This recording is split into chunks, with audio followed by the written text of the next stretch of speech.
अभी माननीय संसदीय कार्य मंत्री जी ने सदन के भीतर जो अलोकतांत्रिक घटना हुई उसके बारे में विस्तार से आप सबके सामने अपनी बात रखी है। आप सबको मालूम है कि जिस दिन से सदन शुरू हुआ है उस दिन से लगातार भारत सरकार यह कह रही है कि हम सभी विषयों पर विस्तार से चर्चा करने के लिए तैयार हैं,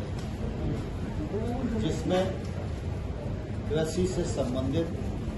विषय भी शामिल है। आप सबको मालूम है कोविड का विषय था हमारे संसदीय कार्य मंत्रालय में और हाउस ने उसे स्वीकार किया, चर्चा की और सरकार की इच्छा थी कि कृषि हमारे जनजीवन से जुड़ा हुआ विषय है और इसलिए उस पर चर्चा होनी चाहिए और इसलिए आज राज्यसभा में कृषि पर चर्चा स्वीकार की गई और चर्चा शुरू ही हुई थी, लेकिन कांग्रेस, टीएमसी, आप पार्टी जो अलोकतांत्रिक रवैया रहा उसकी मैं तीव्र शब्दों में भर्त्सना करता हूं। जहां तक कृषि का विषय और कृषि कानून का सवाल है, कृषि के क्षेत्र में प्रधानमंत्री नरेंद्र मोदी जी ने 2014 के बाद लगातार जो प्रयत्न किए हैं, कृषि के प्रति जो उनकी प्रतिबद्धता रही है, सरकार की जो योजनाएं संचालित हुई उनसे लगातार कृषि का क्षेत्र आगे बढ़ रहा है, किसान के घर में समृद्धि आ रही है। यह कांग्रेस के लोगों को पच नहीं रही है। देश भर में किसान भारत सरकार की नीतियों के साथ, कृषि नीतियों के साथ, कृषि कानून में जो सुधार हुए उनके साथ खड़ा हुआ है। आज जब चर्चा के लिए विषय आया, अगर कांग्रेस, टीएमसी, आप पार्टी के मन में किसानों के लिए जरा सा भी स्थान होता,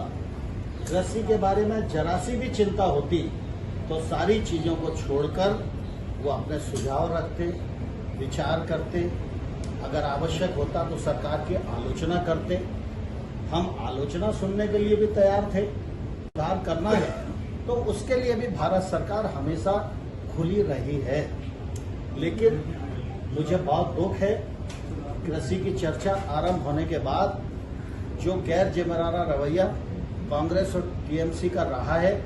उससे निश्चित रूप से लोकतंत्र को बहुत बड़ा आघात पहुंचा है। और मैं फिर यह कहना चाहता हूं कि आज विपक्ष के इस कदम से यह एक बार फिर सिद्ध हो गया है कि कृषि सुधार कानूनों में काला कुछ भी नहीं है, विपक्ष के कपड़ों में कालापन दिखाई देता है। माननीय संसदीय कार्य मंत्री जी ने बताया है, सदन के अपने नियम और प्रक्रिया है, उसके अनुसार वो संबंधित स्थानों पर चर्चा करेंगे और उसके बाद निर्णय करेंगे। सर, एक तरफ ओबीसी बिल पर जब चर्चा हो रही है तो विपक्ष वहां पर भाग ले रहा है, दूसरी तरफ जिन चीजों पर चर्चा की मांग कर रहा है उससे विपक्ष भाग रहा है, तो क्या वोट बैंक पर चर्चा करना और वोट बैंक जहां न हो वहां से भागना, सिर्फ राजनीति करना ऐसा है? विपक्ष के दो काम है, एक वोट बैंक पॉलिटिक्स करना, दूसरा परिवारवाद के आधार पर पॉलिटिक्स करना, स्वार्थ के आधार पर पॉलिटिक्स करना और देश को झूठ बोलकर अपने कुकृत्यों से गुमराह करना।